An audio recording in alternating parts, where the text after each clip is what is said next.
Donc, il faut savoir que toute rencontre dans une vie, elle est importante. Et il y a des moments où on ne sait pas pourquoi on rencontre certaines personnes par une différence d'âge, par une différence de mentalité.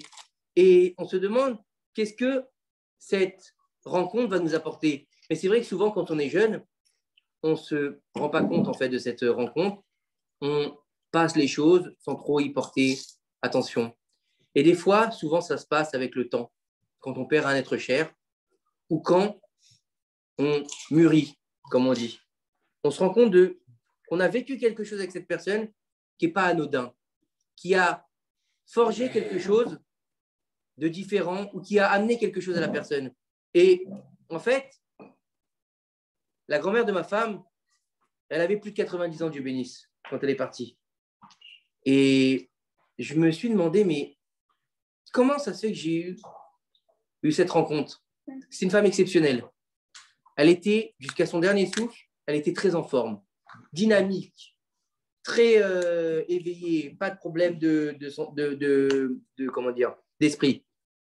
Et en fait, j'ai réfléchi avant sa Haskara et je me suis dit, mais qu'est-ce qu'elle m'a appris au niveau de Moussar, cette femme? Parce qu'on apprend de tout le monde. Hein. Et en fait, elle m'a fait comprendre l'enseignement de Rabbi Nachman de Breslev. Et Rabbi Nachman de Breslev, il dit quoi? Rabbi Nachman, il dit, il est interdit d'être vieux. Rabbi Nachman, il dit que, en fait, c'est pas parce que tu as un âge avancé que tu dois être vieux. On voit bien aujourd'hui, on a des personnes qui ont 60, 70 ans, 80 ans, mais ils ont un esprit vif, sympathique. Tu parles avec eux, ils sont alertes, ils sont au fait des choses, ils ont de la répartie. Et tu as des jeunes, ils ont 15 ans, ils ont 20 ans, ils sont dumbarid. Tu leur parles, qu'est-ce que tu veux faire dans ta vie? Je veux mourir. Qu'est-ce que tu as envie de faire aujourd'hui? Rien du tout. Et la vieille de 80 ans, elle te dit, ce matin, je vais aller me balader sur la mer. Après, l'autre, il dit, je vais étudier un cours de Torah. L'autre, il dit, waouh! Donc, en fait, tu as des vieux qui sont jeunes et des jeunes qui sont vieux. Et en fait, Rabbi Nachman, il t'explique que c'est interdit d'être vieux. C'est pas parce que tu as un vieil âge que tu es vieux. Et ça me fait toujours penser à cette fameuse histoire où un jour, un homme, il arrive dans une ville, dans un village, en Russie, là-bas. Et c'est un machal, bien sûr. Hein. Ce n'est pas une histoire vraie. Ou peut-être, je ne sais pas, c'est d'ivré Sofrim. Il arrive dans un village là-bas. Et donc, on lui fait visiter la ville et machin. Et puis, vous savez, à l'époque, comment ça se passait? Le village, juste à côté, il y avait le cimetière. Et là, le maire l'amène au cimetière. Il lui fait visiter le cimetière. Et quand il rentre dans le cimetière, plus il avance et plus il devient blanc, le type. Plus ça va et plus il se sent mal. À un moment, le maire, il le regarde, il lui dit, ça va? Il lui dit, non, ça ne va pas du tout. Il dit, pourquoi? Il lui dit, mais tous les gens qui vivent ici, ils sont morts jeunes. Il lui dit, comment? Il dit, un tel, il a vécu 15 ans. Un tel, il a vécu 10 ans. Un tel, il a vécu 7 ans. Un tel, il a vécu 3 ans. Vous enterrez que des enfants ici, il lui dit. Vous êtes une ville maudite, quoi. Et là, le maire, il dit, oh non, détendez-vous. Respirez un bon coup, bois un verre. Je vais t'expliquer. Il lui dit, tu sais, en fait, nous ici, on a une coutume particulière. On marque sur la tombe que les années de vie réelles. Alors, il dit, qu'est-ce que ça veut dire? Il lui dit, chaque personne, quand elle arrive à sa bar mitzvah, on lui offre un calepin. Et dans ce calepin, elle va noter tous les moments où elle a étudié la Torah. Donc, par exemple, le lundi, elle a étudié 1 heure. Le mardi, elle a étudié 2 heures. Le mercredi, elle a étudié 4 heures. Et elle va faire le compte. Et à la fin de sa vie, quand il va rendre son âme au Créateur, on va prendre ce calepin, on va faire le calcul des heures. Et en fonction du calcul des heures, on va arriver 1 an, 2 ans, 3 ans, 7 ans, 10 ans, 12 ans. Et c'est ce qu'on va marquer sur la tombe. C'est le émet, en fait, qu'on va marquer sur la tombe. Et en fait, c'est ça la vitalité, c'est ça l'esprit. Je ne sais pas si vous avez remarqué, souvent on dit que les personnes âgées, quand elles arrivent proches de la mort, en général, elles régressent. Et souvent on dit qu'elles ressemblent à des singes ou des enfants. Vous avez remarqué? Souvent on dit les vieux, ils ont des mimiques de singes. Vous connaissez tous cette expression, ce n'est pas péjoratif. Ou qui ressemblent à des enfants. Comme on voit souvent cette image où on voit qu'il y a un petit bébé qui est avec le trotteur, et après on voit le papy avec le trotteur aussi. Donc en fait, et on dit profite de ce qu'il y a au milieu. Et en fait, la vérité, c'est quoi? C'est que quand on regarde les Talmidei Chachamim, je vous parle des vrais Talmidei Chachamim, je vous parle des gens qui sont vraiment versés dans la Torah, des gens qui ont une Torah vivante, pas des tméliques, pas des gens qui se la jouent, qui se la racontent grand grave, des vrais, des tmim, des gens qui ont de la Torah dans les veines. Ceux-là, en fait, vous voyez que plus ils vieillissent et plus ils ont d'esprit. Plus ils vieillissent et plus ils sont vifs. Et le Rav Ovadia Yosef, Zichrono Livracha, il avait, quand il est parti, 93 ans, il me semble, et jusqu'à son dernier souffle, il était capable de réciter des Gemarot par cœur. Il était capable de trancher des halachot. Il était capable d'être mékel sur une certaine halakha et de se rappeler où est-ce qu'il avait vu un sujet qu'on lui avait posé comme question sur les 300 000 livres qu'il avait, il me semble. Et ça, c'est la force de la Torah. Ça, c'est la force de la Torah. Et c'est ça le ignal que j'ai appris de la grand-mère de ma femme. C'est quoi? C'est rester jeune jusqu'à son dernier souffle. C'est que même si tu es vieux, même si tu es malade, même si tu as des problèmes, n'oublie pas que dans ton esprit, garde ta jeunesse. Parce que c'est ça qui va te faire vivre. Parce que quand on dit je suis vieux, je ne cherche plus à rien, j'ai plus envie, en général, où est-ce qu'on regarde? Vers le bas. Qu'est-ce qu'on regarde? Vers la terre. On attend que la terre nous rappelle. Ce n'est pas ça le but. Le but, c'est jusqu'au dernier moment de vivre sa vie. Donc, Be'ezrat Hashem, qu'Akadosh Baruch Hu, l'enveloppe dans le faisceau de lumière, ainsi que toutes les personnes qui nous ont écoutés récemment. Amen. Amen. Alors, il faut savoir que Be'ezrat Hashem, samedi soir, on rentre dans Pessah. Et Pessah, c'est exceptionnel. La fête de Pessah. Et si on regarde bien, en fait, on se trompe. Ce n'est pas la fête de Pessah. La fête de Pessah, en fait, elle a lieu qu'un seul soir. Qu'un seul soir. Et tout le reste de la fête s'appelle Chag HaMatzot. Toute la fête, il y a marqué, dans la Torah, il y a marqué Chag HaMatzot. Vous mangerez des matzot. Il y a marqué ou Passach. En fait, c'est quoi? On va fêter ce soir-là la fête qui s'appelle l'El Shimurim, la nuit gardée. La nuit qui est gardée. C'est pour ça qu'on dit souvent, il y avait une coutume comme ça de laisser la porte ouverte la nuit du Seder. Vous connaissez cette coutume? Tous nos pères, ils nous disaient, nos grands-parents, ils disaient, nous, on avait l'habitude, quand on était en Algérie, on disait, on ne fermait pas la porte. Pourquoi? Parce que c'était une fête, une soirée qui était gardée. Et c'est quoi? Il faut comprendre que tout à l'heure, Benjamin, il nous a dit, aujourd'hui, on ne fête pas l'entrée en Égypte. On ne fête que la sortie. Non, ce n'est pas vrai. On fête aussi l'entrée. Pourquoi on fête aussi l'entrée? L'essence même de Pessah, le fondement de Pessah, c'est Veigata lebinecha bayom haou les morts. Donc Veigata, c'est le même langage que Haggadah. D'accord? Mais ce n'est pas un langage facile, Veigata. Les Hagid, c'est en fait de transmettre. C'est de faire comprendre, d'incruster dans le cœur des personnes ce que tu vas leur dire. Ce n'est pas Daber au est mort. Ce n'est pas parler. D'accord? Ce n'est pas de dire, bon, ce soir, de raconter une histoire. On n'est pas dans ce niveau-là. C'est Veigata lebinecha. C'est un langage bien particulier. Et si vous regardez bien aussi, on a énormément de rapports avec la bouche dans Pessah. Vous savez que chaque fête, il a un rapport avec son rouge, son sens. Et Pessah, c'est la bouche. Le korban Pessah, qu'est-ce qu'on faisait? On le mangeait. La matzah, on la mange. La Haggadah, on la raconte avec la bouche. Donc, on a quelque chose de rapport avec la bouche. On a par haut la mauvaise bouche, Pera. D'accord? On a le Pessah. Pessah, quand on le coupe en deux, c'est la bouche propre. Donc, on a un rapport qui est très profond avec la bouche. Il faut savoir qu'en 2448, de l'ère juive, donc, en l'an 2448, c'est la sortie d'Égypte. Et donc, c'est à ce moment-là que Dieu va dire à Chodesh Hazeh Yelachem Rosh Chodashim, comme on l'a expliqué la semaine dernière. Et il faut savoir que Dieu, il ne choisit pas les choses comme ça, au hasard. Il n'y a pas de hasard chez nous, parce qu'on est méa la teva. Et en fait, il faut comprendre que la Haggadah, elle commence par quelque chose de très fort. La Haggadah, si vous regardez bien, vous connaissez tous la Haggadah, Al-Achmania, Diachalu Avatana. C'est quoi l'Achmania? Ah, c'est ce pain de misère qu'ont mangé nos ancêtres en Égypte. Alors, si tu regardes bien Al-Achmania, en quelle langue c'est écrit? C'est de l'araméen. Pourquoi est-ce que tu vas commencer le récit de la sortie d'Égypte, de la fête de Pessah, en araméen et pas en hébreu? Alors que, en fait, la sortie d'Égypte, écoutez-moi bien, c'est la création du peuple d'Israël. Donc, le peuple qui dit peuple d'Israël dit normalement hébreu. Vous êtes d'accord? On regarde bien. Si on regarde bien le Sefer Shemot, d'accord? Vous êtes d'accord que le Sefer Shemot, c'est le début de l'exil.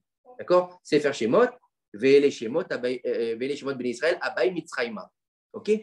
Alors, si on analyse bien les mots, dans la Sefer Shemot et dans la paracha de Shemot et dans la paracha de donc Béchalach, fin de paracha de Bo, Béchalach, il va leur dire là-bas Am Yatsa Mimitzraim. D'accord? Donc, on a dit Ve'ele Shemot et de l'autre côté, on a dit Am Yatsa Mimitzraim. La différence, pour ceux qui ne comprennent pas bien l'hébreu, c'est que ce n'est pas un peuple qui est rentré en Égypte. Ce n'est pas un peuple du tout. Ce sont des noms. C'est une famille qui est rentrée en Égypte. C'est des individus. Ve'ele Shemot, Béné Israël. Et voici les noms des Béné Israël. Réhouven, Shimon, Lévi. Donc, qui est-ce qui est rentré en Égypte? C'est Réhouven, c'est Shimon, c'est Lévi. D'accord? C'est une entité d'une famille, mais qui est individuelle. Et par contre, quand on parle de Am Israël, Béné Israël, on n'est pas dans un peuple, attention. Quand on parle de Béné Israël, on parle des enfants d'Israël, des enfants de Yaakov, donc, puisqu'il s'appelle aussi Israël.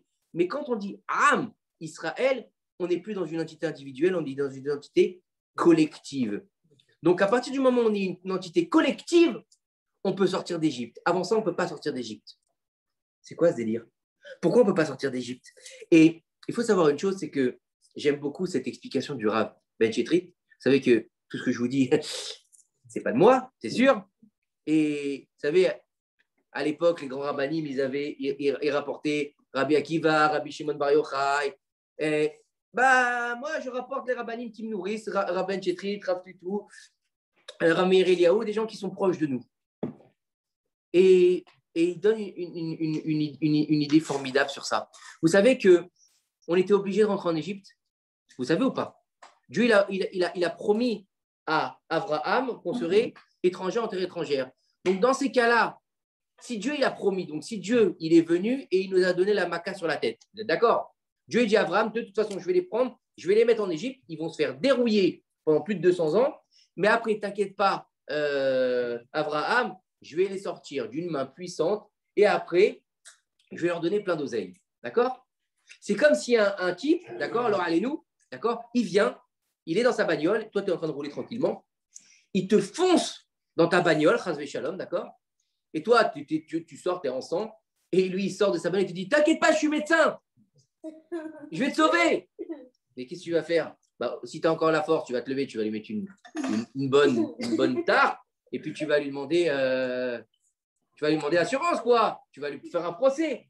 Et nous, non seulement, on ne fait pas de procès à Kadosh Baruch Hu, mais on lui fait une soirée spéciale où on va lui dire merci de nous avoir sortis d'Égypte, il n'y a pas comme toi, Hallel, Kadesh, Uchat, 4 coups pour rappeler les 4 niveaux que tu nous as sortis d'Égypte. Et attendez, est-ce qu'on n'est pas un peu masochiste? Et là, on te dit non. Et cette explication que je trouve fantastique, c'est l'explication du Rav Ben Chetrit. Rav Ben Chetrit, il explique que les Bnei Israël, ils sont comme un enfant à la base. Ils sont des enfants d'Israël, les enfants de Yaakov. Mais pour de faire un enfant un adulte, il faut des étapes. Un enfant, il ne devient pas adulte du jour au lendemain. D'accord? Vous avez déjà vu un bébé de 3 ans, à part Baby Boss, d'accord? Vous avez déjà vu un bébé comme ça se lever et dire salut, je vais travailler. Non, d'accord? Ou il se dit le matin écoutez, vous savez quoi, il a 5 ans, il dit ce matin, papa, je vais à la clinique, je vais opérer. Non, il faut qu'il fasse des études, il faut qu'il grandisse. Et Rav Ben Chetrit, il explique en fait que les 3 niveaux du Ham Israël, du peuple d'Israël, c'est 1, l'Égypte, 2, le désert, et 3, Israël, l'entrée en Israël. D'accord? J'explique. Mitzraïm, dans son essence, c'est quoi? C'est Metzarim, c'est les limites. C'est pour ça que Mitzraïm, il commence avec un même ouvert et il finit avec un même fermé. C'est-à-dire que celui qui rentre en Égypte, il ne sort pas. Il y avait une force comme ça en Égypte, comme on l'a dit la semaine dernière, où est-ce qu'ils voulaient mettre le tombeau de Yosef dans la vallée des rois et mettre des chiens autour, vous vous rappelez, et qu'ils aboient pour qu'ils ne puissent jamais sortir d'Égypte. Vous vous rappelez ou pas? Ils ne voulaient pas les laisser sortir d'Égypte. Donc, on nous dit une chose.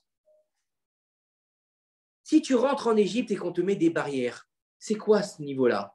Ce niveau-là, c'est exactement le niveau de l'enfance. Le niveau de l'enfance, c'est quoi? Papa et maman, ils sont là, et toute la journée. Attention, fais pas ça. Attention, ne mange pas ça. Ne va pas là. Ne monte pas ci. Ne monte. Ah non! C'est vrai que le mot qu'il entend en général le plus souvent l'enfant dans son enfance, c'est non. Au début, on lui dit oui pour tout, mais à partir du moment où il est mobile, on va dire, d'accord? On lui dit non. Ne prends pas les casseroles, ne fais pas ci, ne monte pas sur la chaise. C'est non. C'est Metzarim, c'est les limites. Et ça, c'est ce qui va lui permettre de rentrer, donc de sortir de l'enfance pour rentrer dans le désert. Et le désert, c'est quoi? C'est l'adolescence. Et le désert, c'est l'adolescence, il dit Rav Ben Chitri. Comment? L'adolescence, c'est quoi? Tu te cherches, tu ne sais pas trop où tu es, tu ne sais pas qui tu es. Et en général, tu te rebelles et tu te plains. Vous regardez le Sefer de moment où il rentre dans le désert. Donc, en gros, c'est le Sefer qui s'appelle Bamidbar. D'accord? Le Sefer Bamidbar, vous prenez le Sefer et vous dites, franchement, le type qui ouvre le Sefer Bamidbar un jour, il n'a jamais étudié la Torah. Hein. On lui dit, vous savez, il y a une histoire à Israël. Prends le Sefer Bamidbar. Il va finir le livre, il va dire, franchement, c'est des tabrés. Ils savent que se plaindre. C'est des Français, ces gens-là, il va dire. C'est des gilets jaunes. Waouh! Donne-nous de la caille, on n'a pas de viande, on n'a pas d'eau, on n'a pas de puits, ta manne, elle est pourrie, on en a marre, on ne veut plus la manger. Et il fait trop chaud, on se rappelle des pastèques et des oignons qu'on mangeait en Égypte. Ah, tu nous as sortis dans la mer pour nous tuer, il n'y avait pas assez de cercueils en Égypte. Ils disaient Moshe Rabbeinu. Moshe Rabbeinu. Vous imaginez, Moshe Rabbeinu, il arrive demain, il lui dit, écoutez les amis, je vais vous amener devant la mer. On va faire quoi? Mais on va prendre nos planches avec nous, on va kiffer, on va lui dire, bien sûr, Moshe, tout de suite. On ne va pas chercher midi à 14h. Lui, ils lui ont dit, vous savez ce qu'il lui a dit, Korach? Il lui a dit, tu es un homme à femme, il lui a dit à Moshe Rabbeinu. Il lui a dit comme ça, tu es un don juan, toi. Il lui a dit, comment on appelle ça? Tu séduis les femmes mariées, il lui a dit. Mais vous imaginez? Mais vous regardez, et franchement, j'ai écrit, il y a quelques jours, j'ai écrit la paracha de Korach, mais tu dis, le mec, où il a fumé quelque chose, où il a pris du LSD, c'est pas possible. Pour aller se lever contre Moshe Rabbeinu, il faut être timbré. Il faut être dingue. Ils sont en train de se plaindre constamment. C'est l'époque de l'adolescence. Tu vas lui dire, range ta chambre, il va dire pourquoi faire. Tu vas lui dire, viens à la synagogue, j'ai pas la force. Tu vas lui dire, viens écouter un cours de Torah, à quoi ça sert? Tu vas lui dire, fais tes devoirs, de toute façon, j'aime pas l'école. C'est vrai ou pas? Et après l'adolescence, aujourd'hui, bon, c'est un peu plus tard qu'avant. Avant, c'est vrai que les gens étaient matures vers 18 ans, 19 ans. Aujourd'hui, on dit que la fin de l'adolescence, c'est les rabbins, il ne m'a pas moi, disent c'est 22, 25 ans, la fin de l'adolescence. D'accord? Il y a beaucoup de Tanguy aujourd'hui. Hein. Les mecs, ils ne veulent plus partir de chez eux, on ne sait pas pourquoi. On ne sait pas, c'est comme ça. Et donc, en fait, on voit que une fois qu'ils ont fini leur adolescence, ils sont rentrés où? Ils sont rentrés en Israël. Une fois qu'ils sont partis, ils sont sortis, ils ont 40 ans dans le désert. Bon, il faut éviter de faire une crise d'adolescence pendant 40 ans, c'est mauvais. Hein. Et bon, après, ils rentrent en Israël. Et en Israël, là, c'est quoi? Ils deviennent des hommes. Regarde. C'est plus les mêmes qui rentrent en Israël. C'est pas le problème. C'est pas le problème. C'est l'idée, si tu veux. Bien sûr que c'est pas les mêmes, mais c'est l'idée. Mais ceux qui rentrent, c'est ceux qui ont reçu la massorette. C'est important de comprendre aussi, c'est que c'est justement, c'est bien ce que tu dis, Benjamin, c'est le but ultime de la fête de Pessah, c'est la massorette. C'est quoi la massorette? C'est la transmission. Et donc, ils sont rentrés, et je vais revenir, ils sont rentrés dans un état d'homme. Bah oui, en Israël, il n'y a plus de miracle. Ils doivent travailler la terre, ils doivent aller monter le Beth Amikdash, ils doivent se battre, d'accord? Ils doivent se battre. Alors que dans le désert, on leur donne à manger, on leur donne à boire. Ils sont comment on appelle ça? Comment on appelle ça le mot? Non, il y a un mot là. Assistés. Ils sont assistés. C'est pour ça que les Méragilim, ils ne veulent pas rentrer en Israël. Pourquoi tu veux qu'on aille se casser la tête à faire pelle et pioche et récupérer le blé alors que là, il y en a tout? On n'a pas envie. Pourquoi ma femme elle va devoir repasser alors que ici dans le désert, mes habits grandissent avec moi, ils se lavent tout seuls? Franchement, tu n'as pas envie. Il y a aussi le problème de statut, non? Non, oui, mais on ne va pas entrer dans l'histoire de Meraglim, mais il y a plein de choses. Et il faut comprendre en fait que. Mais il n'est pas dit que lorsque on raccourcit la chose aussi bien, on met ça sur un fiançailles. Ouais. On dit moins la Kala, moins ils se fréquentent, oui, mieux c'est. Oui. Et pourquoi alors là ça a duré autant d'années? Ah, ça, parce que en fait, pourquoi 40 ans? Pourquoi 40 ans? Parce que il y a c'est. Une lassitude. Non, c'est pas une. Non, Patrick, c'est pas une lassitude là. Là, c'est une punition. C'est une punition. C'est marqué dans la Torah, noir sur blanc. Vous pouvez aller vérifier. Donc, le paracha de Shelach Lecha, là-bas, il est marqué pour chaque jour que vous avez passé, vous resterez un an dans le désert. 40 jours, ils sont été en Israël, 40 ans, ils sont restés dans le désert. C'est une punition. Toute la génération devait mourir. C'est comme ça. C'est Akadosh Baruch Hu qui décide, c'est pas moi. C'est quoi les 40 jours en Israël? 40 jours, ils ont fait le Timoul, les Meraglim. 40 ans, ils doivent rester dans le désert. Ça, c'est une punition. Alors pour un groupe, tout le monde paye? Non, c'est pas pour un groupe, tout le monde paye. On n'est pas dans la paracha de Shelach, mais c'est pas grave, je vais répondre. Je vais répondre à ta question. Non, c'est pas ça. Patrick, encore une fois, quand tu lis les mots, ils sont profonds. Il y a marqué le peuple, il a pleuré. Le peuple, il a pleuré. Il n'y a pas marqué les Meraglim. Le peuple entier, il a pleuré. Le peuple entier, il a dit à Moshe, pourquoi tu nous as fait mourir dans le désert? Il n'y avait pas assez de tombes en Égypte. Le peuple. Non, mais non, on n'avait pas encore commencé les 40 jours, on devait rentrer en Eretz Israël. On n'avait pas commencé les 40 ans. Tu comprends? C'est pas trop long. 40 jours, ils ont attendu. Ça va, 40 jours, tu peux pas attendre 40 jours. De la sortie d'Égypte à l'entrée avant les 3 jours. 3 jours. Ça a duré une semaine. Mais oui, ça a duré une semaine. Une semaine et 40 jours. Ah, ça fait 2 mois à peu près. Mais oui, en 2 mois, qu'est-ce que tu crois? Ça n'a pas duré des années. C'est les 40 ans qui ont été longues. Alors maintenant, il faut comprendre quelque chose. Il faut comprendre une chose. N'oubliez pas une chose. Vous connaissez tous cette phrase. Bechol dor vador, chayav adam lirot et atmo ki ilu ou yatsa mimitzraim. Dans chaque génération, l'homme, chayav adam, il est obligé, l'homme, d'accord, chayav adam, lirot et atmo, de se voir lui-même qui est ilou, comme si, ou yatsa mimitzraim, il était sorti d'Égypte. Et nos sages nous disent que si Dieu ne nous avait pas fait sortir d'Égypte, on y serait encore. C'est bizarre tout ça. Ensuite, dans la Haggadah, quand on commence la Haggadah, vous remarquez qu'on ne commence pas par dire merci à Kadosh Baruch Hu. D'accord? À part à l'Armania, qu'est-ce qu'on dit après l'Armania? Avadim, Aïn ou les paro. Oui ou non? Vous êtes d'accord? Tout le monde connaît la Haggadah. Et regardez bien cette formulation. Avadim, Aïnou. Aïnou. Vous savez ce que ça veut dire Aïnou? Nous étions. Mais normalement, et pourquoi ils étaient? Normalement, tu aurais dû dire ils étaient. Nos ancêtres étaient. Nous, on était des esclaves en Égypte. Le Veigata les binecha bayom aou les morts. Et tu donc enseigneras, on va dire les haguides, on va traduire ça pour enseigner, ingérer dans le cœur de tes enfants, d'accord? Pour comprendre l'histoire. On va rester en hébreu, ça vous va? Veigata. Et dans le passage, il y a marqué bayom aou. Bayom, c'est quoi pour vous? Tout le monde connaît ce mot en hébreu. Bayom, c'est le jour. Mais la fête, le seder, c'est quand? La nuit. Pourquoi tu dis Bayom Aou?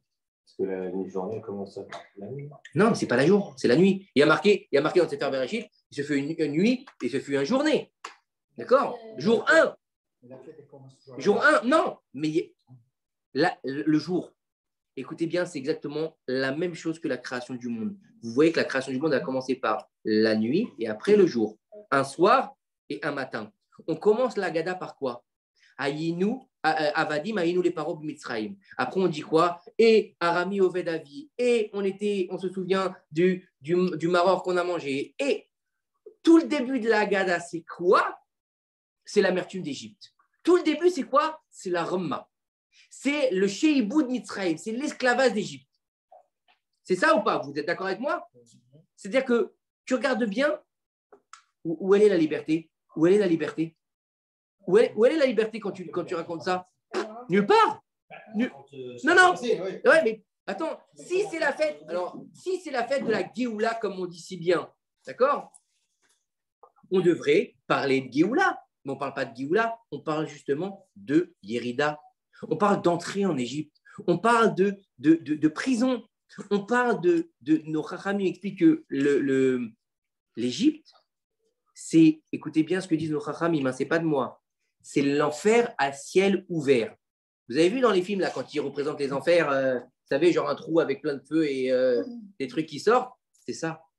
C'est l'enfer à ciel ouvert. C'est quoi? C'est des gens qui se font jeter à la place qui se font poser à la place des briques, des gens qui sont tués dans la boue, c'est des gens qui prennent la place des bougies, c'est du travail sans relâche. Vous imaginez psychologiquement l'horreur, d'accord? Ils construisent une maison, étant donné qu'ils la font sur des marécages, la maison, elle détruit, et il doit refaire la même maison le lendemain.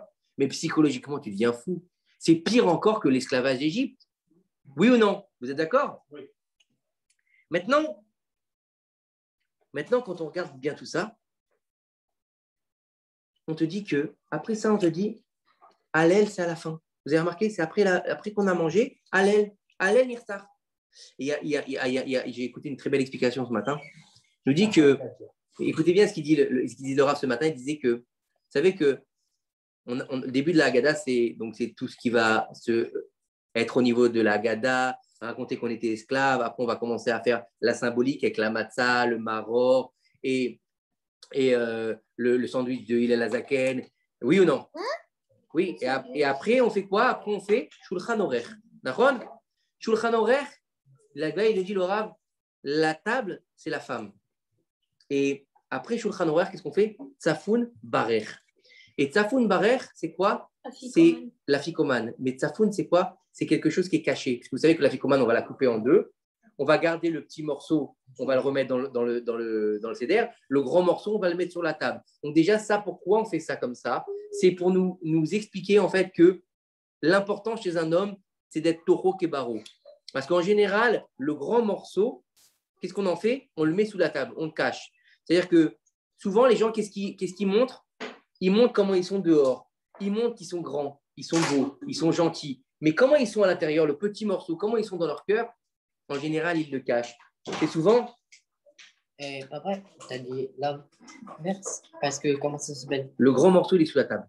C'est ça. Puis, donc, le grand... Non, j'ai pas fini.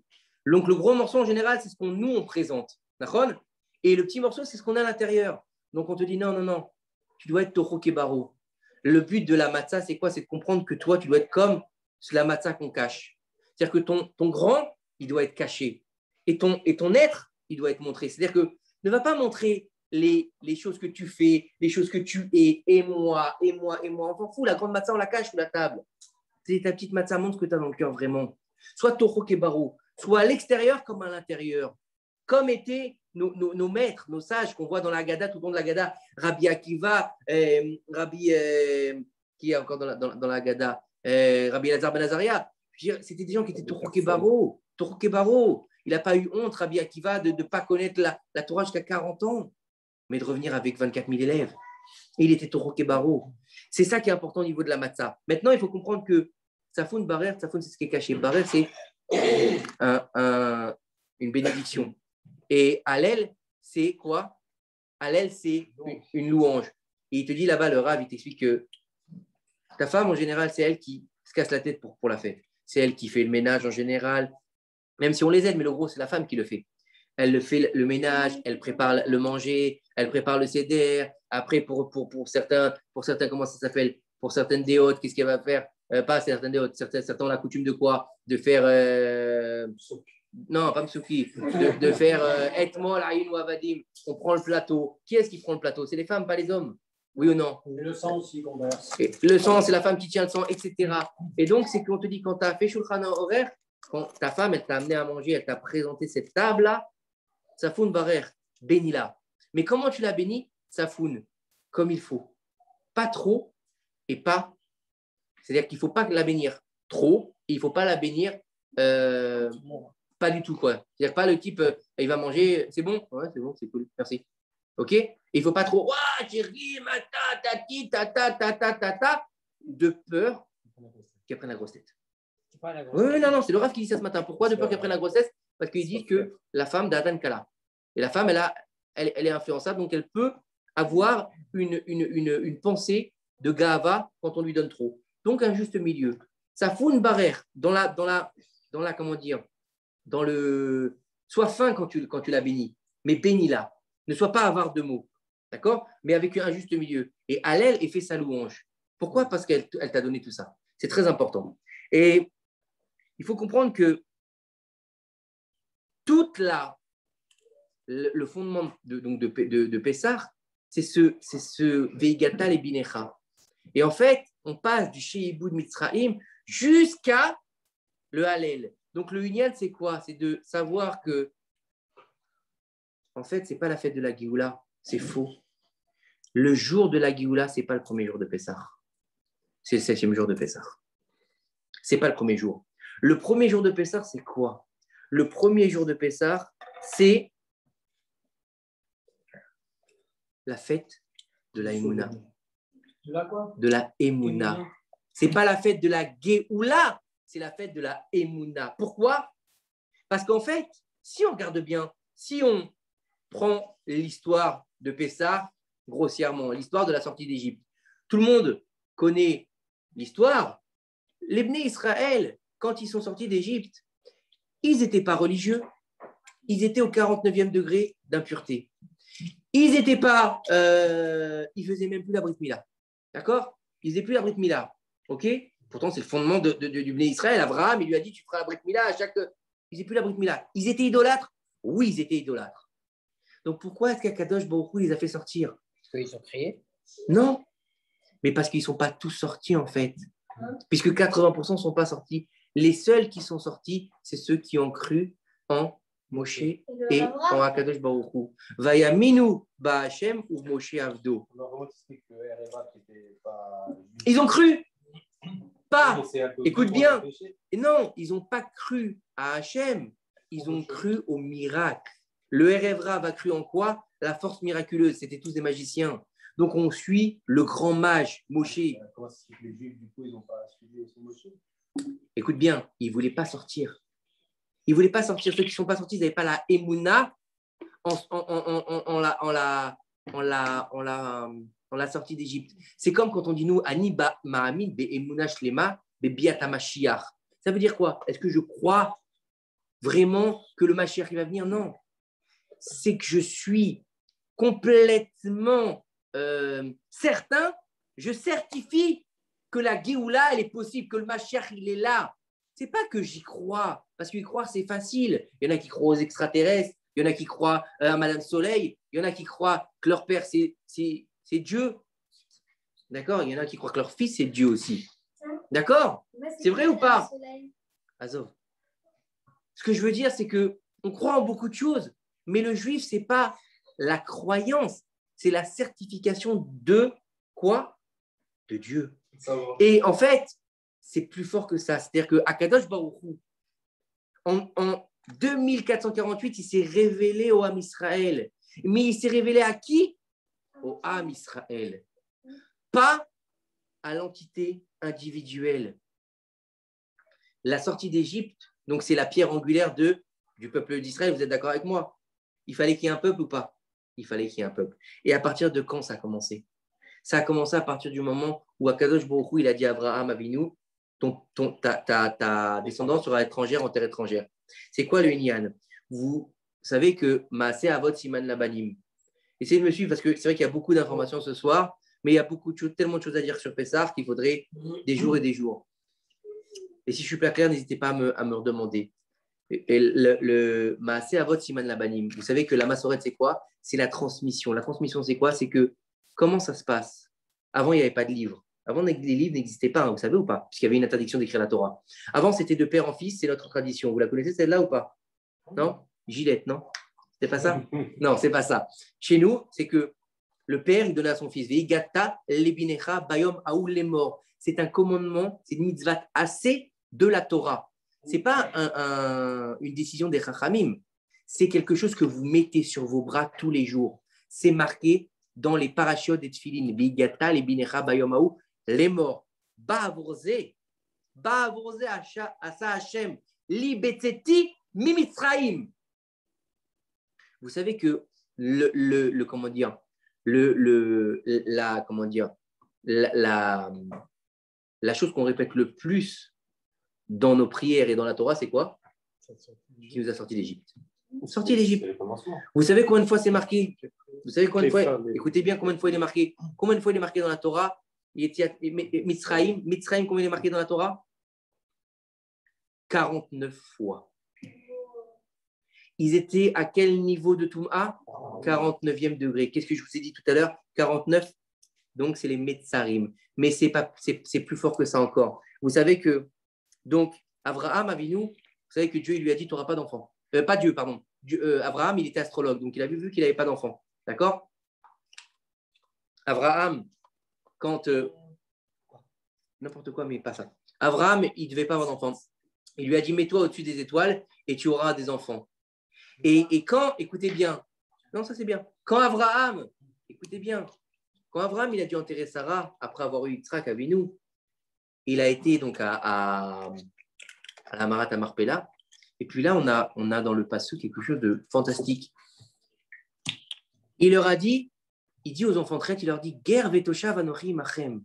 Il leur dit, écoutez, je suis un étranger et un résident parmi vous. Mais attends, je ne comprends pas, Abraham. Tu es un résident ou tu es un étranger? Et donc, avec ça, Abraham, il va définir ce qu'on est exactement.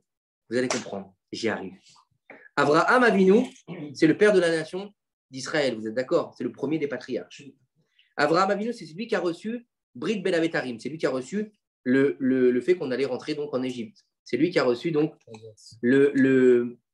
l'information de la création du peuple juif. Vous êtes d'accord ou pas?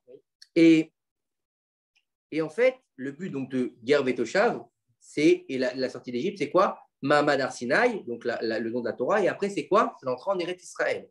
D'accord? Et vous savez que Eretz Israël, c'est aussi le réchit. On avait expliqué que c'était aussi le réchit de la création. C'est le début de la création. C'est une des raisons pour laquelle Akadosh Baruch Hu a créé le monde. Pour Eretz Israël. Il n'y a pas d'Eretz Israël sans Am Israël. Vous êtes d'accord ou pas? Et en fait, il te dit là-bas que Ger Vetoshav Anochi Machem.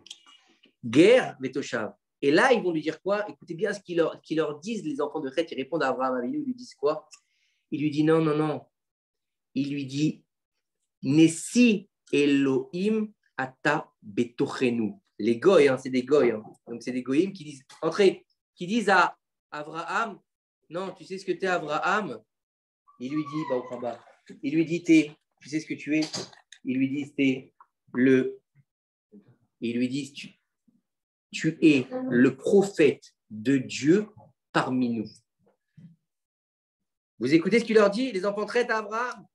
Vous êtes le prophète, tu es du prophète de Dieu parmi nous. Ça veut dire quoi? Ça veut dire que lui, il leur a dit Ger Vetoshav. Il lui dit, regardez, il lui dit, je sais que cette terre, elle doit m'appartenir. Mais il lui dit, je sais qu'elle m'appartient qu'à une seule condition. Et la sortie d'Égypte, c'est quoi le but de la sortie d'Égypte? C'est l'arrivée en Eretz Israël. D'accord? Vous connaissez tous la chanson. Ok? Et à la fin, et à la fin, c'est donc la finalité, c'est quoi? L'entrée en Eretz Israël. Vous êtes d'accord ou pas? Et Abraham, il leur dit, je sais très bien qu'il y a une comment on appelle ça? Mince, vous savez, quand on fait un contrat, des fois, on met une clause, comment on appelle ça? Un avenant. Non, ouais, pourquoi comme un avenant? Il leur dit, je sais. Il leur dit, je sais que si je ne fais pas la Torah, cette terre, je suis un guerre, je suis un étranger. S'il n'y a pas une condition, merci Patrick. S'il n'y a pas de Torah, je suis un guerre. S'il n'y a pas de Torah, je sais comme on dit, la terre, elle nous vomit, elle nous rejette. Je suis comme un étranger, comme les peuplades qui étaient là. Mais si je suis la chemin de la Torah, je suis Toshav. Je peux rester en Israël. Un Toshav. Ça tombe très bien ce soir, le soir des élections. Je suis Toshav. Écoutez bien ce qu'ils lui disent les enfants traîtres. Il lui dit, Abraham, écoutez bien, arrête de nous raconter des cracks. Il dit, tu nous prends pour des demeurés. Toi, tu ne sais peut-être pas qui tu es, mais nous, on sait qui tu es. Regardez bien ce qui se passe aujourd'hui. Nous, on ne sait pas qui on est. Regardez le balagan. un qui crache sur les religieux, un qui crache sur les Russes, un qui crache sur les laïcs, un qui crache sur les machins, un qui crache sur les kippas. Mince, nous, on ne sait pas où on est, on ne sait pas qui on est. Par contre, toutes les nations du monde aujourd'hui, toutes les nations, donc comment on appelle une nation Goy, donc comme les enfants traitent, ils savent où est la place d'Israël. Nasi Elohim Betochenu. Tu es le gardien de la terre d'Israël, tu es le représentant divin sur terre. Tu es quoi? Tu es le prophète d'Hachem sur terre. Tu es celui que Dieu il a sorti d'Égypte pour ça. En fait, tu es quoi? Tu es le garant de la Torah sur terre. Tu es celui qui sort d'Égypte pour passer au mont Sinaï pour dévoiler quoi? 2448, on sort d'Égypte. D'accord? 2450, qu'est-ce qui se passe? Qu'est-ce qui se passe? Mahamad Arsinaï.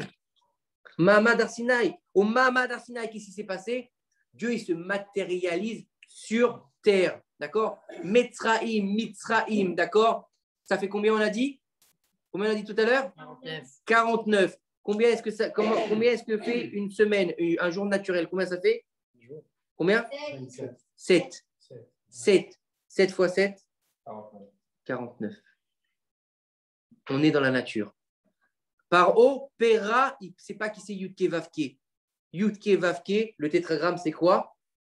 C'est hors nature. Il n'est pas capable de décerner là le hors nature. Et en fait, si on regarde bien, la fête de Pessah, depuis quand elle a été définie que ça va être ce jour-là qu'on va être libéré d'Égypte? Depuis quand? Depuis quand?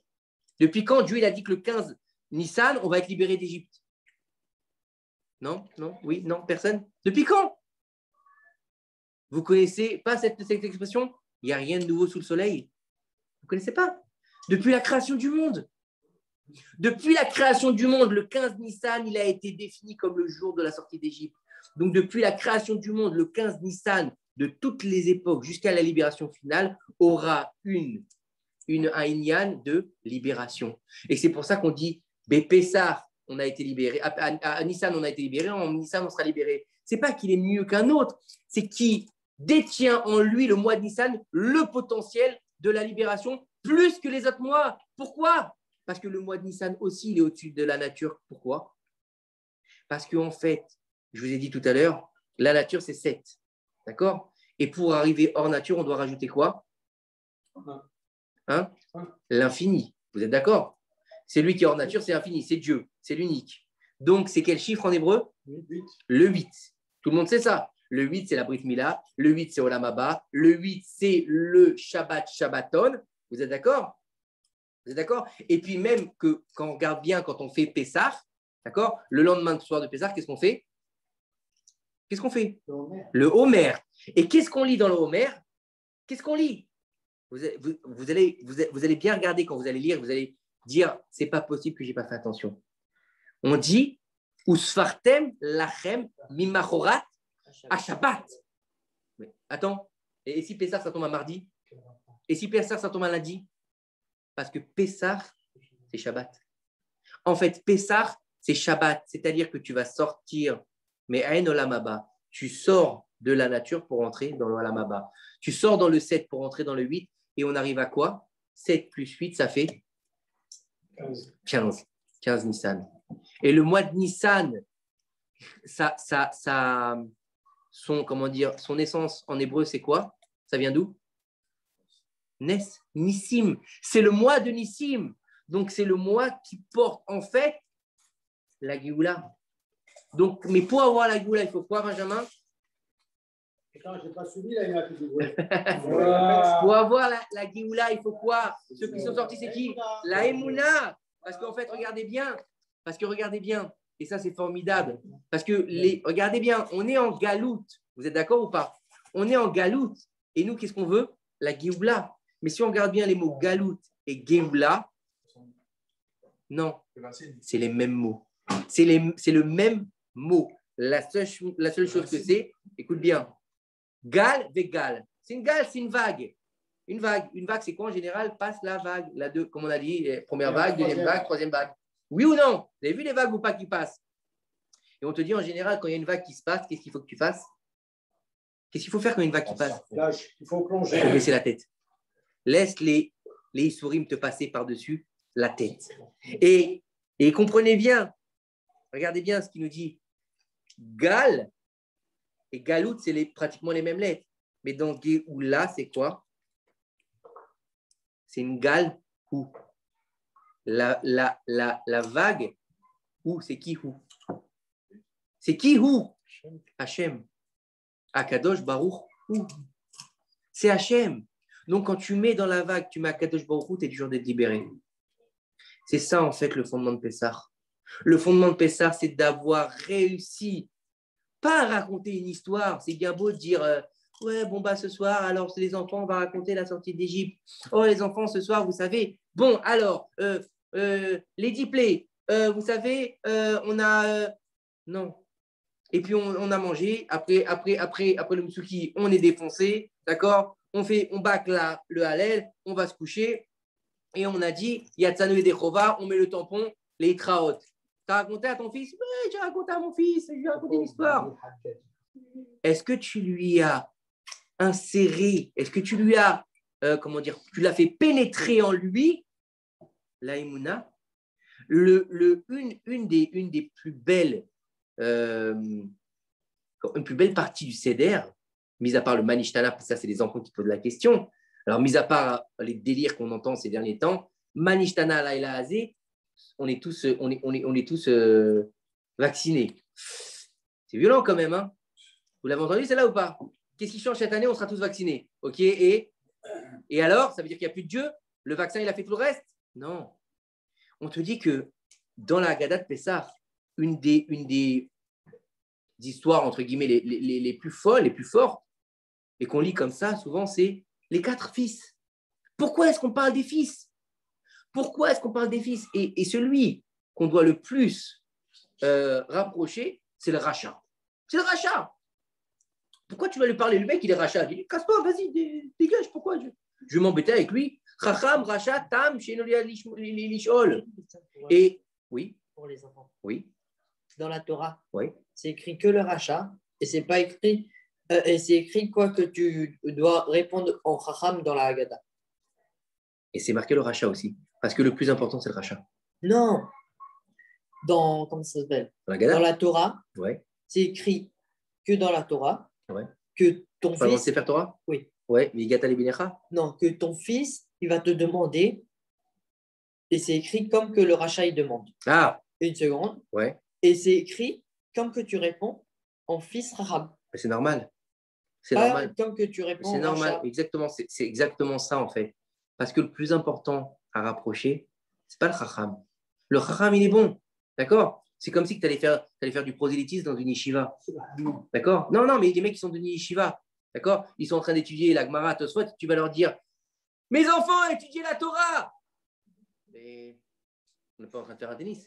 D'accord? On n'est pas. Non, mais franchement. Et tu vas voir le rachat et il va te dire qu'est-ce que tu me saoules avec ta Torah? Qu'est-ce que tu me saoules avec ta matzah? Qu'est-ce que tu me saoules avec tes mitzvot? Je vais aller en boîte de nuit, je vais aller kiffer. Vous l'avez vu l'histoire du Rav? C'est quand l'histoire du Rav Grossman? Vous l'avez pas écouté l'histoire de... Vous l'avez vu l'histoire du Rav Grossman? La semaine dernière? Le Rav Grossman, ce Rav-là, il est vivant. Il avait tout. Écoutez bien, il avait tout, ce Rav, pour être un Rav pépère, tranquille. Hein. Quand je vous dis tranquille, pour avoir une place de Dayan, à tel point qu'on lui a proposé 2 fois, d'accord, 2 fois au Rav Grossman, on lui a proposé d'être le Rav Arashi d'Israël. Vous imaginez le niveau? C'est un Talmid Chacham. On lui a proposé d'être le grand Rav d'Israël. Il a refusé par 2 fois. 2 fois. Il préfère s'occuper des défavorisés, des drogués, d'accord, à tel point qu'il a été surnommé le Rav de la disco. Il allait en discothèque. Il allait en discothèque, il rentrait, et moi j'ai vu les films. Hein. J'ai vu le film. On voit un film en comment ça s'appelle? Série 8 là qu'il y avait à l'époque, en noir et blanc. D'accord? C'est comme ça que ça s'appelle ou pas? En 8 là. Super 8. Ok, le Rav, écoutez bien. On le voit dans une discothèque, il est assis et il parle, il est en train de donner un cours de Torah dans une discothèque. Imaginez le niveau. D'accord? Il a tout lâché pour aller faire du kirouv. Donc c'est qui qu'il faut ramener? C'est le rachat, mais comment tu le ramènes? En faisant lui comprendre que c'est un chacham. Tu comprends, Gabriel? en lui faisant comprendre que C'est lui, pas c'est un écrit racham. un rachat, c'est Non. écrit que ton fils, il va te Ton fils, parce que ton fils, il peut être racham, il peut être rachat. Mais quand il est rachat, écoutez bien, quand il est rachat, bah, c'est toujours ton fils. Et c'est quoi ça? Bah, c'est la sortie d'Égypte. On n'était pas des tzadikim en Égypte. On faisait de la Avodazara. On n'était pas des rabbins. On ne faisait même plus la Brit Mila. On mangeait taref. Donc, ce n'est pas les tzadikim qui sont sortis d'Égypte, c'est les Réchaïm. Donc, celui qui doit rapprocher, c'est les Réchaïm. Et j'avais écouté un mahamar extraordinaire il y a quelques années du Rabbi Lubavitch. Et il disait, vous savez, il n'y a pas que 4 fils, il y a le 5e fils. Et c'est celui-là qu'il faut aller chercher. Parce que celui-là, il n'est même pas là ce soir-là. C'est celui qui est dehors. C'est celui que quand tu lui dis, viens à le Seder, le rachat, parce que le rachat, il est là, le rachat. Le rachat, il est là. C'est vrai que le rachat, il s'en fout, mais il vient. Il vient, comme il disait. C'est truc, j'écoutais tout à l'heure le cours qu'il a fait du lundi, là, qui repasse sur Torah Box. Et il disait en fait que dans le top 10 de ce que les Juifs ont gardé, il est sûr que Pessah, il est en très bonne place. Parce que c'est vrai, même les gens qui sont Chiloni, ils ont Pessah. On le voit dans les supermarchés. Il n'y a pas que des religieux qui achètent des galettes. Tu vois des Chilonim, tu sais qui? Il ne faut pas faire la fête, mais ils ont quand même leur paquet de matzah. Ou bien ils ont leurs 3 matzot chumorot. Ils vont manger les matzot. Peut-être qu'ils ne vont pas manger toute la semaine des matzot, mais ils ont leur tradition. Ils vont faire un truc qui ressemble à Pessah. Mais il reste dans les veines. Et en fait, c'est quoi tout ça? C'est-à-dire que c'est Pessah. C'est-à-dire que Veigata, les Benechab Bayom, transforme le Rocher en lumière, transforme la difficulté. Le Chacham, ou celui qui ne vient pas, rapproche-le. Karev. Le Chacham ou le Racha? Le Racha, pardon, merci. Rapproche-le. Celui qui n'a rien à faire de tout ça, qui te dit, mais votre Torah, celui qui vous dit les religieux, là, vous les religieux, vous les comment ils disent, les parasites, vous comment on appelle ça là? Ah, j'ai oublié le mot. Bref, les barbus. Non, c'est celui-là que tu dois rapprocher. Ne te braque pas. Ne va pas lui dire. Non, après il y a une autre chose, c'est les rêvera, parce que celui qui est Mechaté Tarabim, c'est autre chose. Celui-là, c'est un rachat. D'accord? On ne parle pas de ce rachat-là. D'accord? On parle du rachat qui faute. Parce qu'il est en colère. On fait avec elle? À qui? À Lieberman. J'en sais rien, je ne la connais pas, sa femme. Ce que je veux dire, écoutez bien. Écoutez bien. Non, c'est les religieuses. Alors pourquoi le 15 du mois, c'est la délivrance. Le 15 du mois, c'est la délivrance de tout le Ham Israël. Tous ceux qui ont eu la Emouna, pas que les religieux, pas que les Koupasrouga, pas que les Chiloni, pas que. Non, le peuple d'Israël, c'est plus une individualité, c'est plus un homme, c'est un peuple. Et un peuple, c'est composé de plusieurs individus. Des bons, des moins bons, des grands, des petits, des bêtes, des intelligents, des religieux, des non-religieux. C'est ça, Israël. Parce que quoi qu'il arrive, de toute façon, on n'a pas le droit de juger qui que ce soit. Puisque on sait très bien qu'on a tous le libre arbitre. Donc à qui on donnera des comptes? À Kadosh Baruch Hu. Celui qui fait, tant mieux. Celui qui ne fait pas, il ne doit pas nous donner des comptes. Et vous savez pourquoi il y a une telle difficulté en Israël entre les religieux et les non-religieux? C'est pas qu'ils nous détestent, les non-religieux. C'est pas qu'ils détestent les religieux. C'est que tu leur envoies en pleine figure ce qu'ils doivent être. Et la chose qui dérange le plus un homme, c'est quand tu lui montres la vérité. Oui ou non? Oui ou non? Quand tu le mets face à sa réalité. D'accord? Un mec qui ment toute la journée, à un moment donné, slack, tu mets face à la réalité, qu'est-ce qu'il va faire? Il a honte. Et qu'est-ce qu'il va faire? La meilleure défense, c'est l'attaque. Et bien, c'est exactement ce qui se passe aujourd'hui. C'est-à-dire que c'est pas qu'ils veulent, qu'ils ont quelque chose contre nous, c'est qu'ils sont obligés pour se donner une consistance à leur vie qui est pas dans la Torah, pour pas vouloir faire la Torah, d'attaquer le monde religieux. Et c'est ça le problème qu'on a aujourd'hui. Et Be'ezrat Hashem, si on arrive à comprendre que on est tous dans le même bateau et qu'on doit tous sacrifier le Korban Pessah. Mais c'est quoi de sacrifier le Korban Pessah? Dam Pessah, Dam Mila. Avant de manger le Korban Pessah, tu es obligé de faire ta Brit Mila.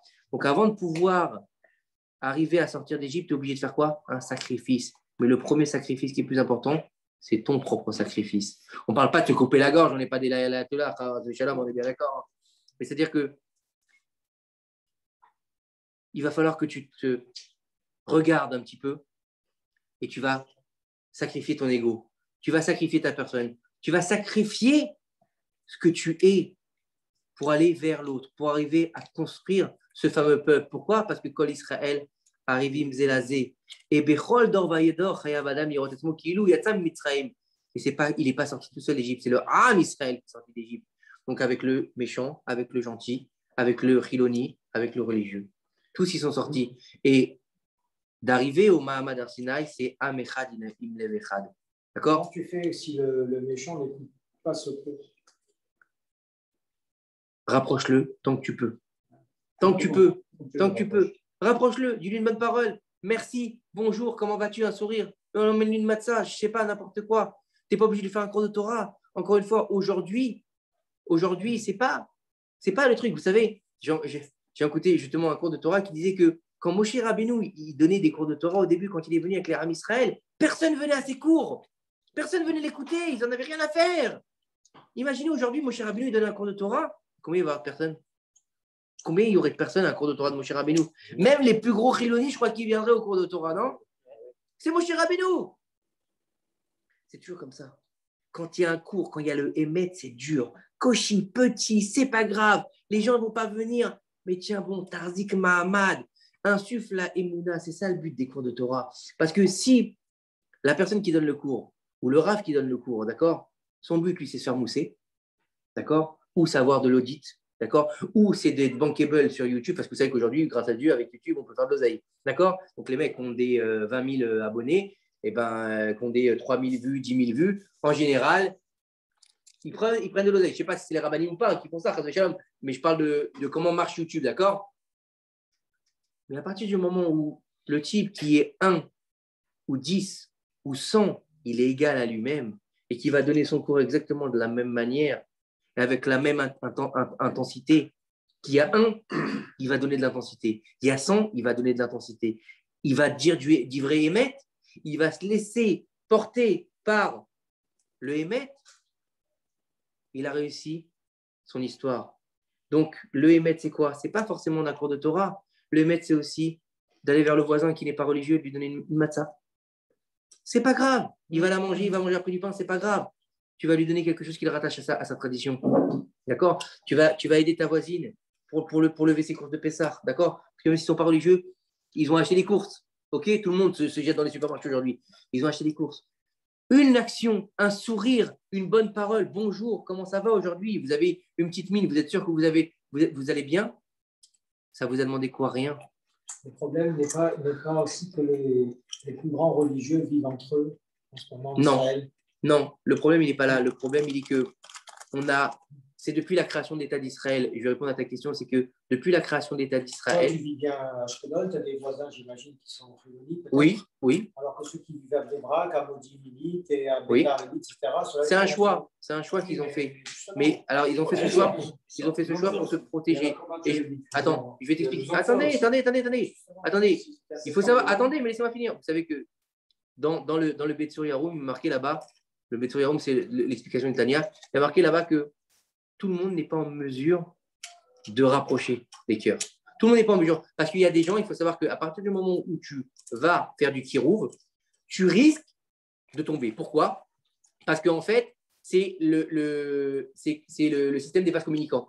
Quand toi, tu donnes, tu risques d'être pénétré par l'autre. Donc, en fait, ce qui se passe, c'est que si tu vas rentrer dans un endroit, par exemple, où il y a, tout le monde n'est pas le Rav Grossman, hein, d'accord? Tu vas mettre peut-être un hyper religieux, d'accord? Un mec qui a étudié toute la journée à Bnei-Brak, d'accord? Pour prendre ton exemple. Le mec, il est Avrech à Bnei-Brak, ok? Il n'a jamais rien vu. Tu vas le mettre dans une boîte de nuit à Ibiza pour faire du tirou, d'accord? Il y a la gogo danseuse qui va venir devant lui, d'accord? Je peux te dire qu'au bout d'une demi-heure, d'accord? Son chapeau, il est sur la tête de la gogo danseuse, d'accord? Faut être clair. Tout le monde n'est pas capable d'être comme le Rav Grossman ou comme le Rav Ovadia. D'accord, mais comme tu dis, ils peuvent donner une matzah, ils peuvent donner un petit geste, un bon.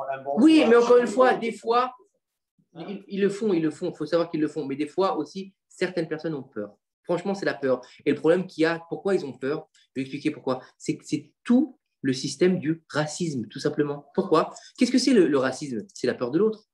Et en fait, en Israël, ils ont fait un truc extraordinaire, c'est qu'ils ont réussi à mettre du racisme dans les Juifs. Voilà, au Kama Medina, c'est comme ça que ça s'est passé. C'est comme ça que ça s'est passé. Les religieux d'un côté, les non-religieux d'un côté. Et comme il le dit souvent Daniel, le but, c'est de faire éteindre les religieux. C'était ça le but. Et aujourd'hui, vous regardez bien. Malheureusement, aujourd'hui, on assiste à une déferlante dans les milieux religieux de pédophilie, comment dire, de gens qui font des faux usages de faux, qui ont détourné de l'argent. C'est vrai, il y en a, mais on les pointe que, d'accord? Par contre, un mec qui détourne l'argent chez un chiloni, c'est pas grave. Parce qu'il n'a pas la connaissance. Non, c'est pas grave. Donc, non, c'est-à-dire que la tikhshoreth va mettre en lumière ça. C'est ça le problème, tu comprends? Donc, étant donné, alors écoute-moi, étant donné que la tikhshoreth, elle passe son temps, pourquoi? Attends, au début, là. Attends, Patrick, attends 2 secondes. Je vais t'expliquer. Non, pourquoi je mets là? C'est pas pour ça. Ils n'ont pas raison de faire ça. Ils représentent la Torah, c'est un chilou lachem, ils paieront pour ce qu'ils ont fait, d'accord? Si c'est vrai. C'est pire. Attends, c'est pire, je suis d'accord avec toi. Mais concrètement, regardez bien, d'accord? Ils ont dit 13% des religieux, d'accord, étaient porteurs du Covid, d'accord? Et le reste, c'est qui alors? Alors, c'est que les religieux, mais ils ont parlé que des religieux, d'accord? Ils ont montré que les choses à Bnei Brak, qui sortaient sans les masques et qui étudiaient dans les chivotes, mais ils n'ont pas montré à Tel Aviv qui dansait sous les masques et qui faisait des Afghanotes, 39 Afghanotes contre Bibi Netanyahou, 39 tous les samedis soirs, sans masque, en train de danser, en train de chanter, en train de se faire des bisous. Pourquoi on n'en parle pas? Parce qu'on est en train de diffuser dans la mémoire collective que c'est les religieux le problème. C'est ça le problème qu'il y a aujourd'hui, tu comprends? Et c'est inhérent à Israël. Tu vois, toi, en France, mais franchement, le problème du Covid, c'est les Bretons, le problème du Covid, c'est les Parisiens. Non, il n'y a pas de ça comme ça. Mais en Israël, oui. Le Covid, c'est les religieux. Ce n'est pas les Chinois, c'est les religieux. La pauvreté en Israël, c'est les religieux. Le chômage, c'est les religieux. Bibi, c'est les religieux. Faut arrêter. Et où on en arrive après? Un type comme Lieberman qui dit tout le monde en brouette à la mer. Tu comprends ou pas ce que je veux dire? Donc, ils se protègent parce qu'ils n'ont pas envie de recevoir ça. Tu comprends? Et le but, c'est quoi aujourd'hui? C'est d'arriver, quand toi, tu peux le faire, fais-le. Laisse les autres. T'occupe pas des autres. T'occupe pas des autres. Si toi, tu peux mettre ta pierre à l'édifice, fais-le. Ne regarde pas les autres. C'est ça le but de Pessah. Le but de Pessah, c'est la diffusion. De réussir à aller au plus profond de cette Égypte, de sortir de nos limites. Mais pourquoi Veigata les binecha? C'est quoi les binecha? C'est quoi? C'est ton fils, c'est celui que tu as porté, et celui qui n'a pas de fils, alors il crève. Celui qui n'a pas d'enfant, il fait quoi? Bah écoute, moi, tu sais quoi? Je n'ai pas eu d'enfant, je me croise les mains, et puis ce soir, je vais manger un plat, et puis je vais aller me coucher. Il est obligé de faire la Haggadah? Oui. À qui la raconte? À sa femme. Et le mec, il n'a pas de femme, il fait quoi? Il faut que tu racontes. Il faut que tu racontes. Il faut inviter, je veux dire, il ne faut pas laisser les gens seuls. Tu comprends? Veigata les binecha. C'est-à-dire que binecha, nos sages, ils nous disent que, écoute bien ce que nous disent nos sages, ils nous disent que quand un rave, écoute bien, quand un rave, il va faire tchouva à des gens ou qui va leur donner des devar Torah, les gens, ils sont appelés ses enfants. D'accord? Donc, s'ils sont appelés ses enfants, donc c'est les gata, les binecha. C'est ça le message de Pessah. C'est pas de sortir de Pessah en ayant raconté une belle histoire, en ayant bien sûr, faut mettre de la joie, faut raconter les plaies d'Égypte, faut les faire kiffer pour ceux qui sont avec leurs enfants, leur raconter, parce que si tu leur racontes, il est dame, du sang, c'est Fardéa, c'est les grenouilles. Non, s'il y a des gosses à table, essayer de faire un petit peu théâtral, faut qu'ils soient éveillés, puisque c'est eux qui sont les porteurs de. C'est quoi? Pourquoi? Mais pourquoi c'est si important, Vigatali ben Chavayon le mort? Parce que quand Kadosh Baruch Hu, il a voulu donner la Torah, il a dit amenez-moi des garants. Oui, tout le monde connaît cette histoire. Amenez-moi des garants. Ils lui ont dit Abraham, Yitzhak et Yaakov, ils seront nos garants. Il a dit ils ont besoin aussi de garants. Il a dit alors tu sais quoi, ce sera nous les garants. Il a dit vous avez besoin vous aussi de garants. Je ne veux pas vous donner la Torah. Jusqu'à qui lui ont dit nos enfants seront nos garants. Et Dieu lui a dit ça, c'est des bons garants, je vous donne la Torah maintenant. Mais si tu ne leur donnes pas, les morts, il va te garantir quoi? Est-ce qu'il va pouvoir avoir une émouna? Non. Donc, pour lui insuffler la émouna, c'est le soir de Pessah. C'est le soir où justement tu es en delà des limites. Pourquoi? Parce que ce soir-là, c'est vrai que c'est le soir, mais ce soir-là, Dafka, la porte du Olam à Atzilut, elle est ouverte et la Or à Ganouz, elle est diffusée sur terre. Et nous, on n'est pas capable de la voir. Parce qu'à notre niveau, on est fermé dans des Metzarim. Mais les grands tzadikim, ils sont capables de voir le Or à Ganouz. Parce que ce soir-là, c'est le 50e degré de pureté qui est ouvert. Et il se referme le lendemain matin. Donc, ce n'est pas une nuit, c'est un jour. Puisque, en fait, la plaie du Rocher, ce n'est pas du noir, c'est l'aveuglement des Égyptiens par la lumière du Or Haganouz. Et étant donné que les Bnei Israël, ils étaient le Kéli qui va devenir le Ham Israël, donc le Kéli qui va arriver au Mont Sinaï, qui va être donc le vecteur de la prophétie sur terre, il est capable de recevoir le Or Haganouz. Et l'Égyptien qui croit, lui, qu'il est le détenteur de la prophétie, le détenteur du monde, d'accord? Il est aveuglé par cette lumière parce qu'il n'est pas le Kéli abouti pour pouvoir recevoir cette lumière.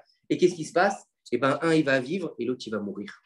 Mais il ne va pas mourir parce que c'est un Égyptien. Il va mourir parce qu'il n'est pas capable d'être au-delà de la nature. L'Égyptien, il reste dans le 7 alors que l'Hébreu, il passe dans le 8.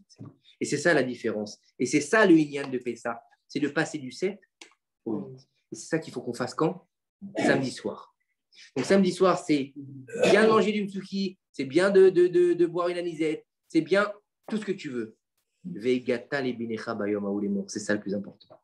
Et c'est ça de pouvoir graver, de pouvoir, comment on appelle ça là, sceller dans le cœur de nos enfants, de notre femme, de notre famille, de nos amis, de toutes les gens qui sont autour de nous dans le Seder, que c'est le jour de la Emouna.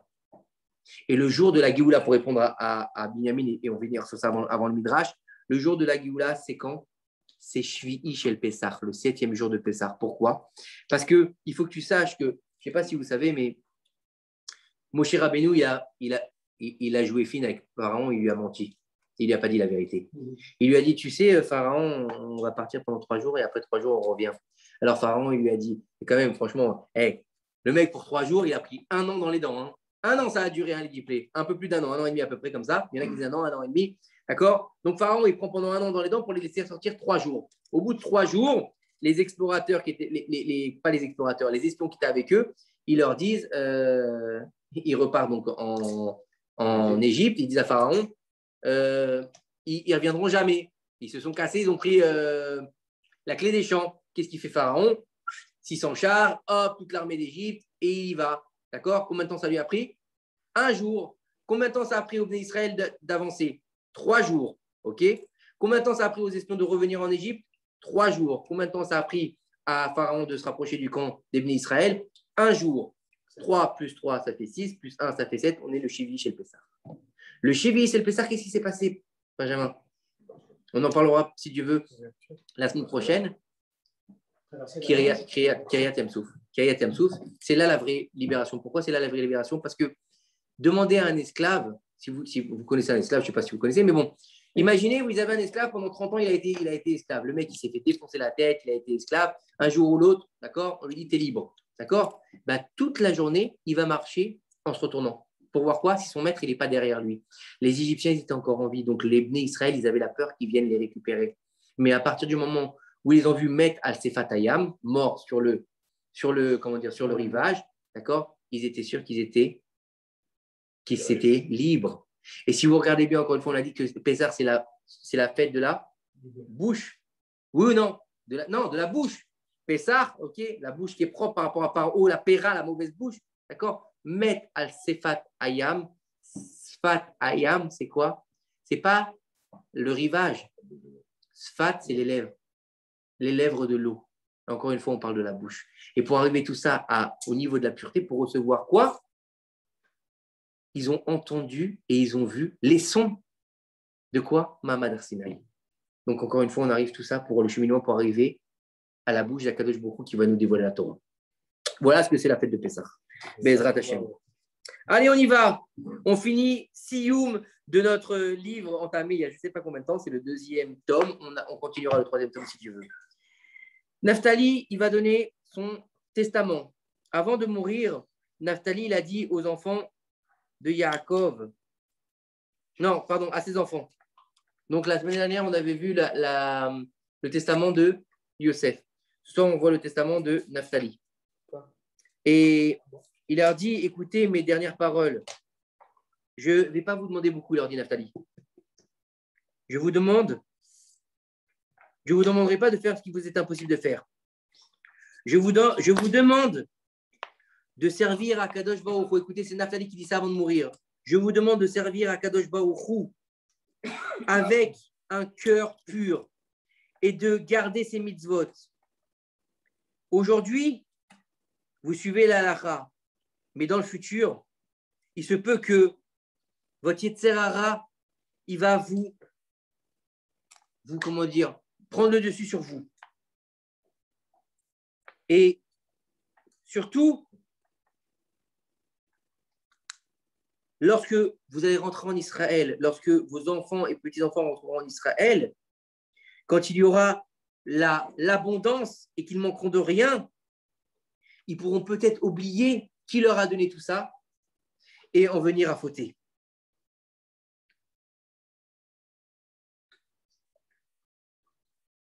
Ces jours-là, faites attention à vous.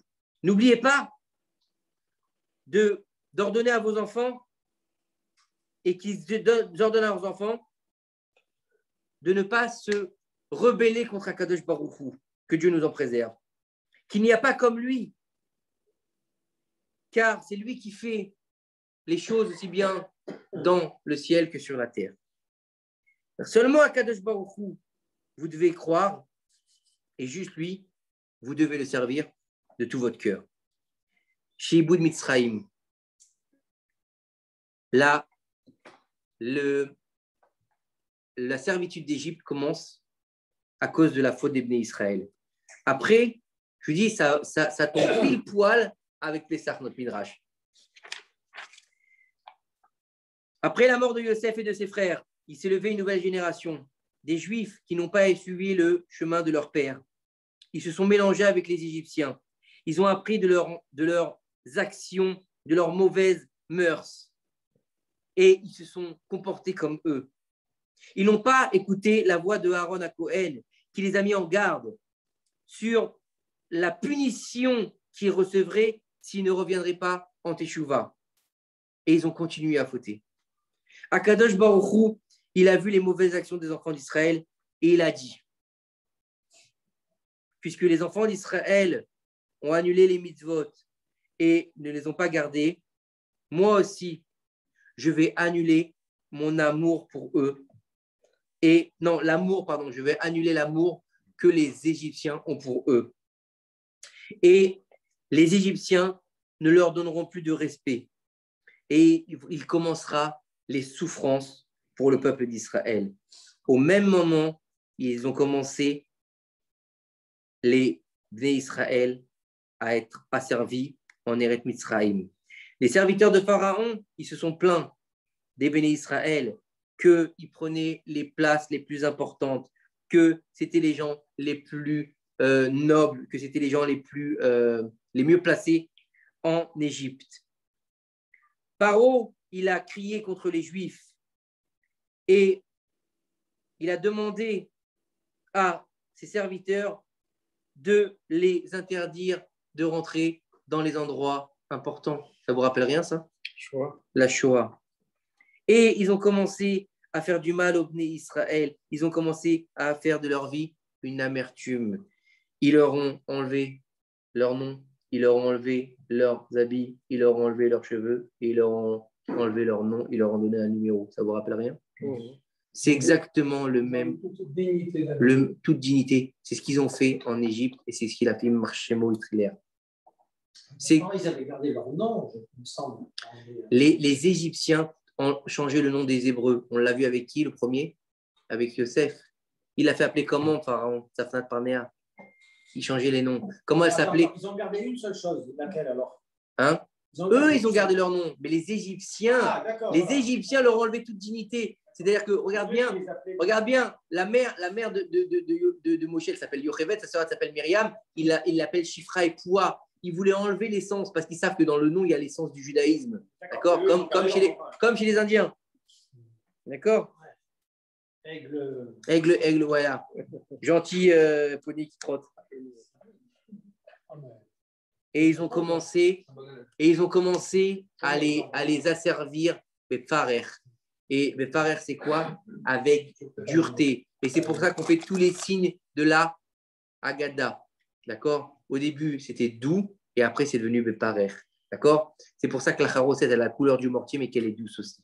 Et pour répondre à ta question, Patrick, je fais une petite parenthèse. La semaine dernière, tu as dit, mais c'est du Baal Tashrit. Tu te rappelles ou pas de jeter les choses? Et en fait, comme il y a une mitzvah de ne pas faire de Baal Tashrit, il y a aussi une mitzvah de se débarrasser du Hametz. Donc, ce n'est pas du Baal Tashrit. C'est comme toute chose. Il y a des moments où la chose, elle est interdite, d'accord? Et il y a des moments où la chose, elle est permise, d'accord? Comme par exemple, d'accord? Est-ce que tu as le droit de manger? Oui, tu as le droit de manger. Mais est-ce que tu as le droit de manger à Kippour? Non, tu n'as pas le droit de manger à Kippour. Est-ce que tu as le droit d'aller à la mer mixte? Non. Mais est-ce que tu as le droit d'aller à la mer? Oui, si elle n'est pas mixte. Tu comprends? Toute chose est permise dans un moment et interdite dans un autre moment. C'est la même chose avec ça. À un moment donné, tu as le droit de manger du chametz et là, tu ne dois pas manger de chametz. Hein? C'est la barrière. Le chametz. Hein? Et le Écoutez, oui, écoutez bien une chose. Et le chametz, pourquoi est-ce qu'on fait autant de prises de tête avec ce chametz? Pour ceux qui lisent dans la tfila, dans la tfila, tous les matins, à la fin de la tfila, on va lire quoi? On va lire Kavé, d'accord? Et dans Kavé, il y a marqué là-bas, dans les Korbanot aussi, on dit qu'on ne va pas amener sur le Misbeyach. Qu'est-ce qu'on n'amène pas? Des choses qui... Du miel et quoi? Qu'est-ce qu'il y a marqué là-bas? Des vaches et... Non, pas... Non. Je sais... Bref, j'ai un trou de mémoire. Vous n'amènerez pas du levain, voilà, du levain et de la levure et du miel. Pourquoi du levain et du miel? Parce que c'est les deux choses qui gonflent. Et donc, le chametz, c'est quelque chose qui gonfle. Donc, on te dit, c'est quoi le chametz? C'est pas que tu dois enlever le chametz de ta maison, enlève ton chametz de toi. C'est-à-dire, enlève le yetzer hara, c'est celui qui te gonfle, qui te dit, moi, je suis quelqu'un, moi, je fais, moi, je suis. Non! Celui qui te dit, la synagogue, c'est pas important, c'est pas grave, vas-y, kiffe, gonfle-toi, reste tranquille. Non, chasse le chametz, c'est ça, Pessah, de chasser le chametz de sa personne. Parce qu'il y en a qui sont makpid sur de nettoyer à la brosse à dents les sols, mais par contre, il est bourré de gava, ou bien ils sont makpid sur l'eau, ils vont mettre un collant sur l'eau, par contre, ça ne les dérange pas de faire du lachon hara. Donc, avant de mettre un collant sur l'eau et de faire attention à ce que tu manges, de ne pas manger la matzah trempée, de ne pas manger les kitniyot, parce que c'est chametz. Non, ça n'a jamais été chametz, les kitniyot, d'accord? Kitniyot, c'est Hamisha Dagan, d'accord? Donc, c'est quoi? C'est les choses qui gonflent, d'accord? Les fèves, c'est pas chametz, d'accord? Donc, c'est une kitniyot. Il faut arrêter le délire, d'accord? Depuis quand une matzah, d'accord, qui a été cuite, elle va gonfler? C'est pas possible. Elle ne gonfle pas, elle est cuite. Elle s'est arrêtée. Puisque le feu, qu'est-ce que c'est la particularité du feu? Non. C'est qu'il arrête. Saisir. C'est qu'il saisit. Il arrête la chose. D'accord? Tu vois bien que quand le Halenou, il y a quelque chose, quand il y a une forêt qui brûle, d'accord, qu'est-ce qui se passe? Il ne reste plus rien. Il a saisi la chose et la chose, elle est figée. Nachon ou non nachon? Le feu, ça fige. Donc, une matzah qui est cuite, tu peux la mettre dans l'eau même une demi-heure, elle ne gonflera pas. D'accord? Non, ça ne gonfle pas. Non. C'est mou. C'est mou. Elle se remplit d'eau, mais elle ne gonfle pas. C'est-à-dire qu'elle ne devient pas chametz. Tu comprends? Voilà. Donc, c'est ça qui est important. Donc, avant d'être mahmir, d'accord? D'être mahmir et de dire attention et trucs et machin, on fait le CDR jusqu'à 3 heures du matin. Non.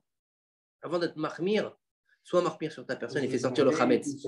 Allez, on continue. Il faut. Alors, on finit, messieurs, on finit tout de suite. On va finir. C'est faux. Neched Esav. il n'a pas réussi à toucher. Vous vous rappelez qu'on avait dit que Tsefo, il avait été amené en Égypte, c'était le petit-fils d'Esav, que quand il y a eu la guerre entre les enfants d'Esav et les enfants de Yaakov, vous vous rappelez pas de cet épisode? Et que Tsefo, c'était le petit-fils d'Esav, il a été emmené en captivité en Égypte. Tsefo, petit-fils d'Esav, il était un esclave en Égypte. Depuis qu'il avait été fait prisonnier par les enfants de Yaakov dans la guerre qui s'est produite après la mort d'Esav et de Yaakov. Après la mort de Yosef et des enfants de sa génération, il a été libéré de Tsefo, de sa servitude, et il a voulu porter atteinte aux enfants de Yaakov. Et donc, il a été demandé de l'aide au roi de l'Afrique. Et après qu'il a été demandé beaucoup de fois au roi d'Afrique, il a accepté le roi d'Afrique de l'aider dans la guerre. Mais il avait, même s'il avait entendu la grandeur des enfants de Yaakov, et il avait peur de se battre contre eux, le roi d'Afrique. Dans cette guerre, c'est la guerre qu'il y a eu avec Sépho et donc le roi d'Afrique. Les peuples non juifs ont été aidés par des magiciens et des mages, mais ils n'ont pas réussi à gagner la guerre. Il y a une différence. Vous savez qu'il y a une différence entre le magicien et le mage. Le magicien, c'est celui qui va faire des choses avec ses mains, qui va réaliser des choses. Et le mage, en général, c'est celui qui va faire des incantations avec sa bouche. D'accord? Comme on l'a vu avec qui? Balak et Bilham. D'accord? Bilham, c'était celui qui était le magicien, et Balak, c'était le mage. C'est pour ça qu'il lui a dit, viens, parce que tout ce que ta bouche, elle dit, se réalise. Alors que lui, il était un grand magicien. C'est pour ça qu'il s'appelle Balak, puisqu'il était capable de faire un oiseau en fer qui volait. Imaginez, il faut être quand même costaud, même Copperfield, il n'a pas fait. Pour ça, partir, s'il vous plaît. Même Léonard de Vinci. Ouais. Alors, c'est faux, fils d'Éliphaz. Vous connaissez, vous vous rappelez d'Éliphaz, fils de Esav, d'accord, grand-père d'Amalek. Quand il a vu que Hachem, il avait aidé et qu'il ne leur faisait pas de mal, qu'il n'arrivait pas à leur faire du mal, il a commencé à croire en la force d'Akadosh Baruch Hu. Un jour, de nombreux peuplades se sont levés contre Tsefo, ils ont voulu faire la guerre avec lui. Il n'a pas demandé de l'aide à ses divinités, à ses idoles. Tsefo lui-même, qui était donc le fils d'Éliphaz, il a demandé de l'aide au maître du monde, à Kadosh Baruch Hu. Il a prié à Kadosh Baruch Hu et lui a dit, Hachem, Dieu d'Abraham et Dieu d'Yitzhak, montre à ces peuples-là ta puissance. Montre-leur que écoutez bien, c'est un fils d'Éliphaz qui était marié avec comment elle s'appelait celle-là? Comment elle s'appelait? Éliphaz était marié qui? Mais si, comment elle s'appelle? On en a parlé la semaine dernière. Bon, la mère d'Amalek, je me souviens plus, personne ne s'en rappelle. La mère d'Amalek? Non, trou de mémoire. Excusez-moi, ça va peut-être me revenir. Timna, non, Timna, non, je ne sais plus, j'ai oublié. Bref, il va dire à Kadosh Baruch Hu, il va leur dire, montre-leur que le Dieu de vérité que tu es et que tout le monde est rien à tes yeux. Rappelle-toi de l'alliance que tu as fait avec Abraham, mon grand-père, et fais pour moi de la bonté par son mérite. C'est fort quand même, hein? C'est un rachat qui dit ça. Hein? Délivre-moi et délivre mes hommes. Akadosh Baruch Hu, il a entendu la prière de Tsefo et il l'a aidé dans sa guerre. Il a tué tous les ennemis de Tsefo et il a fait que ces hommes ne soient pas blessés ni morts. D'accord? Après qu'ils aient gagné la grande guerre, le petit-fils d'Esav, il a oublié les bontés qu'Akadosh Baruch Hu avait fait pour lui et il est revenu à ses idoles de bois, de pierre et aller sur le chemin de son grand-père Esav. C'est comme ça que finit le deuxième livre de Otsar Agadot HaTorah Baruch Hashem. Et je voudrais finir sur Pessah, pour finir, ce Shabbat, Shabbat Agadol, Shabbat, le Shabbat de la grandeur, de la sainteté du Shabbat originel. Et c'est le Shabbat, en fait, qui va définir la création du peuple d'Israël. Comme j'ai dit tout à l'heure, ils ont été sauvés par Dam Mila et Dam Korban Pessah. Au moment où, écoutez bien, on finit avec ça, au moment où les Bnei Israël doivent sortir d'Égypte, Dieu leur demande, montrez-moi que vous êtes prêts à sortir d'Égypte. Donnez-moi quelque chose qui va garder le mérite de génération en génération. Je veux que vous montriez que vous êtes prêts à Temma Aminim. Vous allez certifier que vous avez la Emouna. Comment? La Brit Mila et le sang sur la porte. Le sang sur la porte.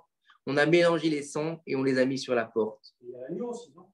L'agneau, c'est le sang du Korban Pessah, c'est ce que j'ai dit. D'accord. On ne peut pas manger le Korban Pessah si on n'est pas Maoul, si on n'a pas fait la Brit Mila. Donc, comme ils avaient arrêté la Brit Mila, ils ont dû faire une Brit Mila. D'accord?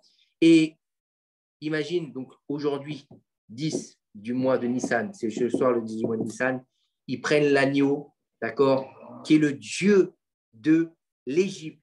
D'accord? Il faut savoir que dans la mythologie égyptienne, d'accord, le bélier, d'accord, c'est le dieu créateur. C'est-à-dire que le bélier, il est représenté comme celui qui est le responsable de l'enfantement et le dieu du Nil. Et donc, étant donné que le Nil, il irrigue toute l'Égypte et qui donne donc de la nourriture, donc c'est celui qui donne de l'eau et de la bouffe, donc c'est ce qui donne la vie. Donc, le bélier, c'est le dieu par excellence de l'Égypte. Et là, tu vas prendre leur bélier, d'accord? Tu vas les choper, tu vas leur dire, je l'attache au pied de mon lit pendant 4 jours, d'accord? Et après, écoutez bien ce qui s'est passé. Moshe Rabbeinu, d'accord, il leur dit, allez faire la Brit Mila. Après 4 jours, vous allez faire Korban Pessah. Le Pessah, c'est ça, le Korban Pessah. Ils leur disent, qu'est-ce qu'il faut faire pour manger ton Korban Pessah? Il faut que vous alliez vous faire la circoncision. Et là, ils lui disent, mais laisse-nous tranquille, on ne veut pas se couper. Attends, t'es gentil, toi. On veut bien couper l'agneau, mais pas couper autre chose. Et écoutez bien ce que dit le Midrash. Mon cher Rabbeinu a dit, il n'y a pas de problème, je vous comprends. Il a été prendre l'agneau, après, il a dépecé, il l'a mis sur la broche, et vas-y, il a fait un kebab au milieu de Goshen, d'accord? Et nos sages nous disent qu'au moment où Moshe Rabbeinu a fait prendre le feu sur le korban, son korban Pessah à lui, du korban, il est sorti l'odeur du Gan Eden.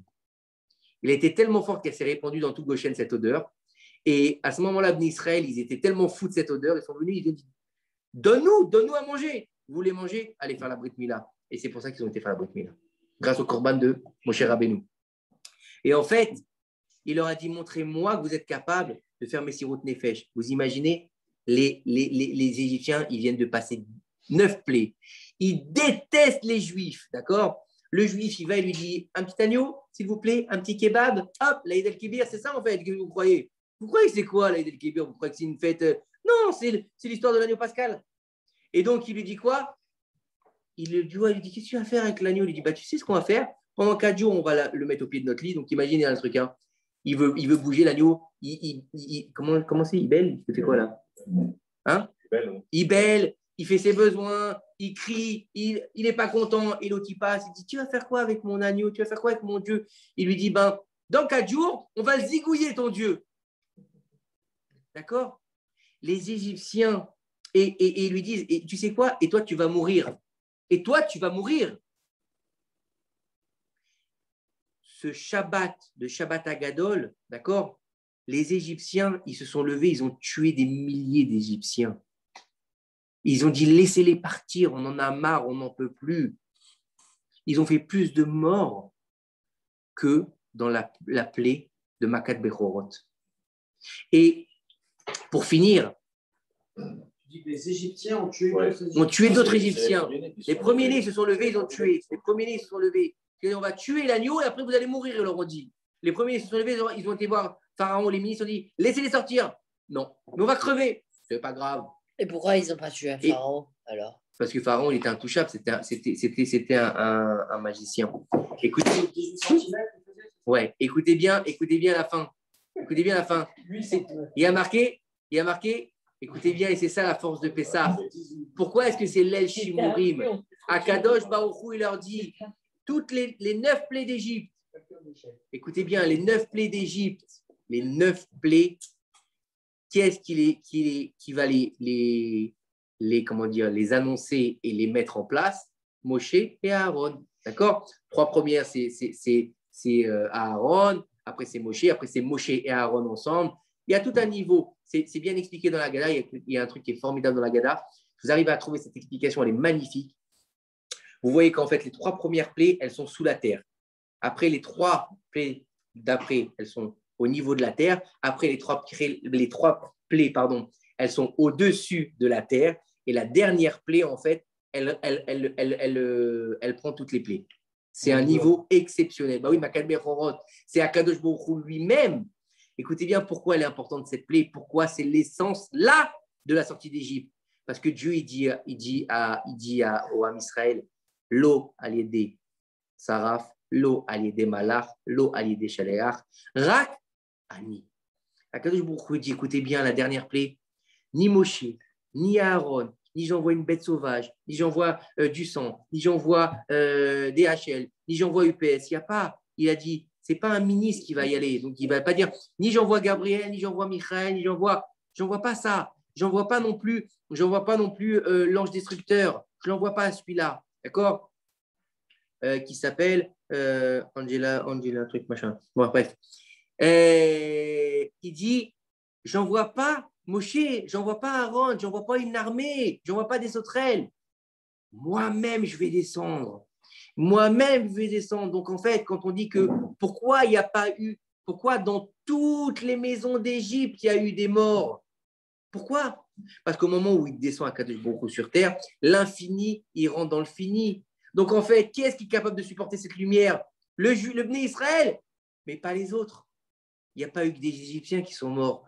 Toutes les peuplades qui étaient en Égypte, ce soir-là, elles sont morts. Tous les premiers-nés de toutes les peuplades d'Égypte, elles sont morts. Pourquoi? Parce que Dieu, il descend sur terre. Donc, comme ils ne sont pas un Kéli, Raoui, Lekabel et Tashrina, vous avez compris ce que j'ai dit? Vous n'avez pas compris? Non? Je la traduis. Comme ils ne sont pas un ustensile qui est capable de contenir la Shrina, eh bien, ils meurent. Donc, ils sont aveuglés par cette Shrina et ils meurent. Et en fait, ce qui se passe, c'est que dans la sortie d'Égypte, quand on va réaliser donc le fait qu'on devient un peuple, on va devenir en fait, on passe de l'état fœtal, de l'état enfant, pour arriver à devenir qui? L'épouse d'Akadosh Baruch Hu. Puisqu'on sait très bien que Akadosh Baruch Hu, quand on va arriver au Arsena, qu'est-ce qui va se passer? Il va faire l'étape de la loi. L'étape de la loi, c'est quoi? C'est la Ketouba entre Akadosh Baruch Hu et Am Israël. Am Israël, c'est qui? L'épouse d'Akadosh Baruch Hu. Et de l'épouse d'Akadosh Baruch Hu, il peut naître quoi? La Géoula. Donc, c'est ça, en fait, l'essence principale de la fête de Pessah. Pessah, c'est un soir. Le lait, la Seder, c'est Pessah. Le reste, c'est Chagamatzot. Le soir de Pessah, samedi soir, si Dieu veut, quand vous serez à la table de Pessah, Bezrat Hashem, quel que soit l'endroit où vous êtes, rappelez-vous une chose. Si j'ai le mérite de vous avoir fait partager quelque chose ce soir, rappelez-vous une chose. C'est qu'on ne raconte pas une histoire. C'est qu'on est là pour faire le lien, le relais de la prochaine génération. Et pour faire quoi? Pour amener le Mashiach. Parce que on va être délivré très bientôt, Bezrat Hashem. Mais pour être délivré, il faut avoir la Emouna. Et je vais finir avec ça. Si j'étais un peu long, excusez-moi. Mais il faut comprendre une chose. C'est que la Géoula, elle dépend de nous, c'est vrai. Mais elle dépend d'encore une chose plus grande que nous. Et c'est pour ça qu'il faut les remercier. C'est des femmes.